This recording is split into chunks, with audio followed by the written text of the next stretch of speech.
Hi friends, welcome to bank Nifty boss YouTube ఛానల్కి. ఇది ఒక చాలా చిన్న ఇన్ఫ్రా స్టాక్ అనమాట కంపెనీ. కాకపోతే చాలా పెద్ద బ్రాండ్ విలువైతే కలిగి ఉంది.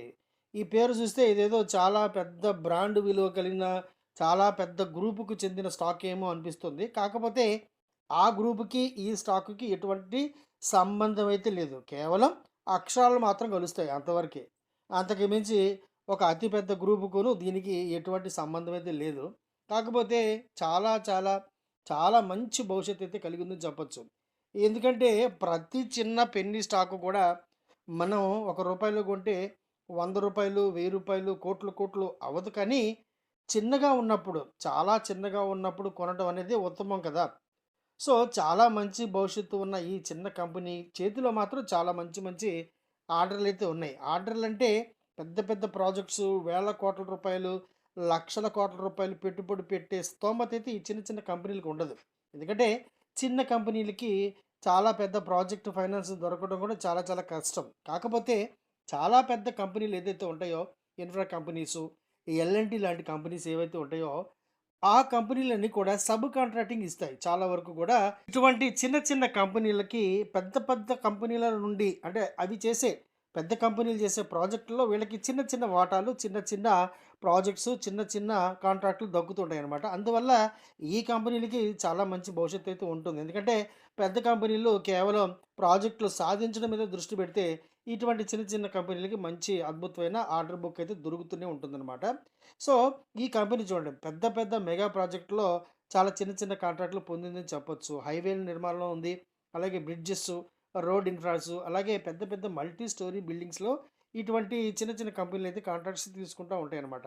సపోజు బెంగుళూరు నుండి హైదరాబాద్‌కో, బెంగుళూరు నుంచి విజయవాడకో ఒక మంచి పెద్ద రోడ్డు వేస్తున్నారనుకోండి. పెద్ద ప్రాజెక్టు ఒక 8 లైన్‌లు లేదా ఒక 16 లైన్‌లు రోడ్డు వేస్తున్నారనుకోండి. సో, ఈ పెద్ద పెద్ద కంపెనీలు ఏం చేస్తాయంటే ఈ చిన్న చిన్న కంపెనీలన్నిటికి కూడా డివిజన్ చేస్తాయి. అంటే ఈ కిలోమీటర్ దగ్గర నుండి ఆ కిలోమీటర్ వరకు ఇంత ఒక 50 కిలోమీటర్లు, 100 కిలోమీటర్లు చొప్పున విభజించి ఇటువంటి కంపెనీలకు ఇస్తుంటాయన్నమాట. సో, అటువంటి ఆర్డర్‌లు పొందిన ఈ కంపెనీ చాలా మంచి భవిష్యత్తు అయితే ఉందని చెప్పొచ్చనమాట. చాలా చిన్న అమౌంటు. దీని గురించి మనం పెద్దగా చెప్పుకోని అవసరం లేదు. కాస్త అకౌంట్ తాలూకు యొక్క డీటెయిల్స్ కాస్త వివరంగా చూసే ప్రయత్నం చేద్దాం. అలాగే ఇటువంటి కంపెనీలకు ఒక చిన్న అడ్వాంటేజ్ కూడా ఉంటుంది. ఏంటంటే పెద్ద పెద్ద కంపెనీలు ఏవైతే వీటితో కాంట్రాక్ట్ చేసుకుంటాయో, సో ఎంఓయూ అంటాం కదా! అవి చేసుకుంటాయో వర్క్ ఆర్డర్సు. సో, ఆ ఆర్డర్ బుక్‌ని చూపించి కూడా బ్యాంకుల నుండి లేదా ఫైనాన్స్ ఇన్‌స్టిట్యూషన్స్ నుంచి చక్కటి ఫైనాన్స్ అయితే పొందుతాయి. కాకపోతే చిన్న ప్రాబ్లమ్ ఏంటంటే వీటికి చాలా లిమిటెడ్ ఆపర్చునిటీస్ ఉంటాయన్నమాట. అంటే వేల వేల లక్షల కోట్ల ఆదాయం అయితే ఉండదు. కంపెనీలు నికరంగా ఒక మంచి లాభం సంపాదించుకుంటూ ముందుకు వెళ్తూ ఉంటాయని చెప్పొచ్చనమాట. అలాగే ఏదన్నా ఒక మంచి ఆర్డర్, ఒక మంచి పెద్ద ప్రాజెక్ట్ కనుక ఈ కంపెనీ స్వయంగా సంపాదించిన పక్షంలో, ఇక ఈ కంపెనీ పట్టుకోలేం మనం. ఇదొక మరొక ఎల్&టీ కూడా అయిపోవచ్చు. అందువల్ల ఇప్పుడు ఈ ఛానల్‌లో ఎటువంటి డైరెక్ట్ పేర్లయితే చెప్పట్లేదు. ఎందుకంటే మనం సెబీ రిజిస్టర్డ్ కాదు కాబట్టి, అలాగా మనం ఇన్ఫార్మ్ చేయకూడదు. సో, గతంలో మనం ఒక ఇన్ఫ్రా స్టాక్ కూడా ఇదే రీతిగా మనం కొన్నాం. రూ. 12, రూ. 14 మధ్య బ్రహ్మాండంగా తీసుకుంటే అది ఏకంగా రూ. 360కి వెళ్ళిపోయింది. నేను కూడా అంత వచ్చే వరకు వెయిట్ చేయలేదనుకోండి. ఏదో 4, 5 రెట్లు వచ్చినప్పుడు మనం మంచి లాభం వచ్చింది కదా అని చెప్పి ఎగ్జిట్ అయిపోయాం. సో, ఇప్పుడు అటువంటి పొరపాటు చేయకండి. మీరు ఖచ్చితంగా నేర్చుకోండి. చిన్న ట్రైనింగ్ ద్వారా ఇటువంటి స్టాక్స్‌ని ఎలా కనుగొనాలి? అలాగే వాటిల్లో మనకి ఎప్పటి వరకు టార్గెట్‌ని ఫిక్స్ చేసుకోవాలి? ఇవన్నీ నేర్చుకోవడానికి ఒక చిన్న ట్రైనింగ్ క్లాస్ అయితే సరిపోతుంది. మీకు గనక స్టాక్ మార్కెట్‌లో కాస్త అనుభవం ఉండి, కాస్త కొంచెం టెక్నికల్ నాలెడ్జ్ ఉంటే గనక ఒక ట్రైనింగ్ క్లాస్ సరిపోతుంది. మరి సంప్రదించండి. ఈ స్టాకు ప్రతి క్వార్టర్ టు క్వార్టర్ మాత్రం మంచి రిజల్ట్స్ చూపించుకుంటూ వెళ్తుంది. ఎక్కడ కూడా డ్రాప్ అయితే లేదు. ఎందుకంటే కంపెనీలో పెద్ద నెగెటివిటీ అయితే లేదు. అలాగే లాస్ట్ 5 ఇయర్స్‌లో ఇది దాదాపు 66% సీఏజీఆర్ వచ్చింది. చాలా అద్భుతం చెప్పొచ్చు.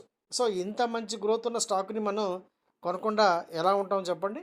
మార్చి 26 క్వార్టర్లీ రిజల్ట్స్ ప్రకారం సేల్స్ బ్రహ్మాండమైన గ్రోత్‌లో వెళ్తున్నాయని చెప్పొచ్చనమాట. అలాగే ఎక్స్‌పెన్సెస్ కూడా 72 కోట్లుగా ఉంది.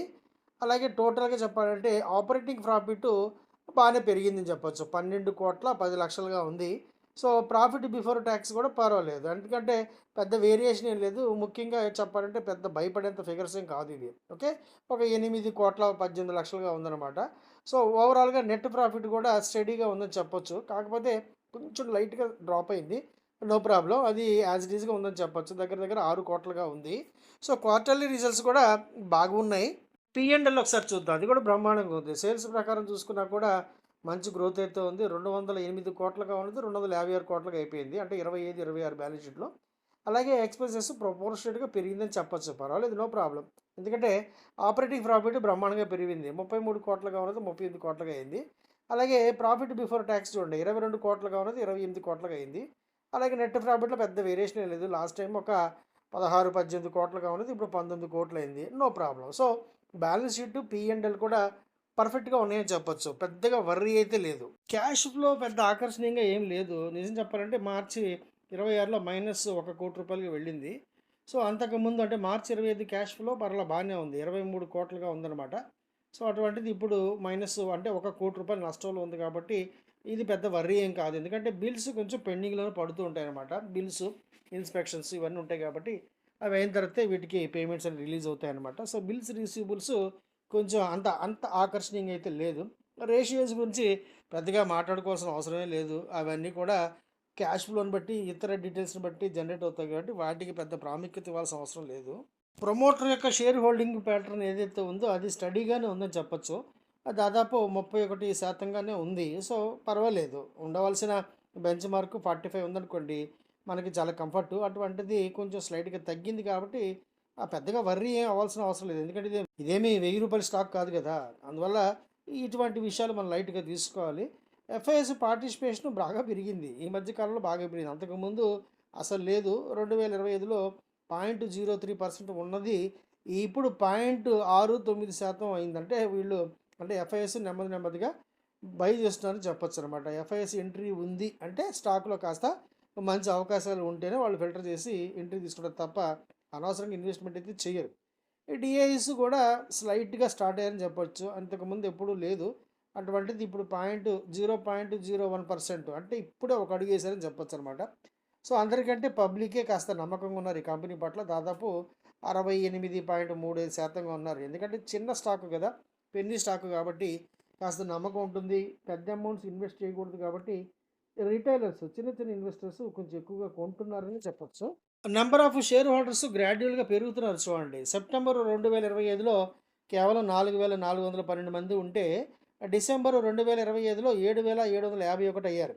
అక్కడి నుండి ఏకంగా మార్చి 2026లో 11,173 అంటే రిటైలర్ పార్టిసిపేషన్ ఎక్కువగా ఉందని భావించవచ్చు. ఎందుకంటే ఇప్పుడు ఇటువంటి స్టాక్స్‌లో పెద్ద లిక్విడిటీ ప్రాబ్లమ్ కూడా వచ్చే అవకాశం లేదు. సెప్టెంబర్ 2022 చూడండి కేవలం 136 మంది ఉన్నారు షేర్ హోల్డర్స్. అటువంటిది ఇప్పుడు 11,173 అంటే బల్క్ ఏదైతే 5,00,000, 10,00,000 షేర్లు ఉన్నవాళ్ళు వీటిని అమ్మి రిటైల్ మార్కెట్స్‌లోకి విపరీతంగా అమ్మారని చెప్పొచ్చనమాట. అంటే చిన్న చిన్న లాట్లు కలిగిన వాళ్ళు ఎక్కువ ఉన్నారని చెప్పొచ్చు. అందువల్ల మనకి ఇప్పుడు ఇటువంటి స్టాక్స్‌లో లిక్విడిటీ క్రైసిస్ వచ్చే అవకాశం అయితే ఉండదు.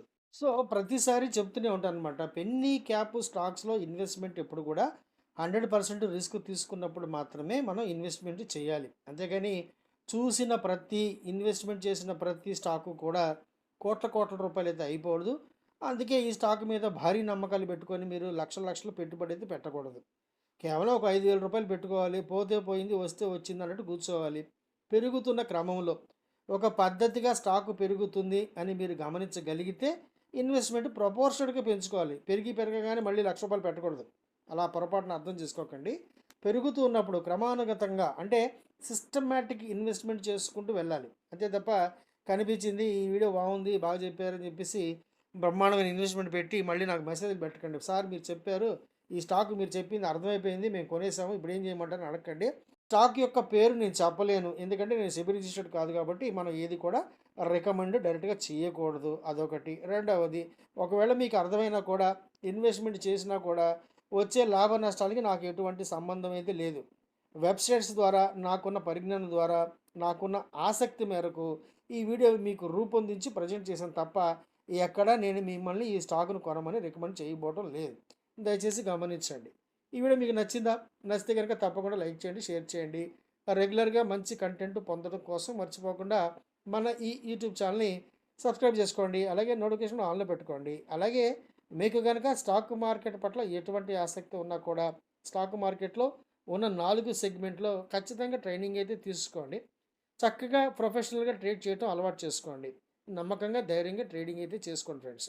వీడియో చూసినందుకు thank you very much. Thank you. Friends నేను సెబీ రిజిస్టర్డ్ కాదు. నాకున్న బ్యాంకింగ్ ఎక్స్‌పీరియన్స్ ఎగ్జాక్ట్‌గా 25 ఇయర్స్ ఒక జాతీయ బ్యాంకులో సీనియర్ మేనేజర్‌గా, అలాగే నాకున్న స్టాక్ మార్కెట్ యొక్క ఎక్స్‌పీరియన్స్ మోర్ దెన్ 35 ఇయర్స్ ఇప్పుడు.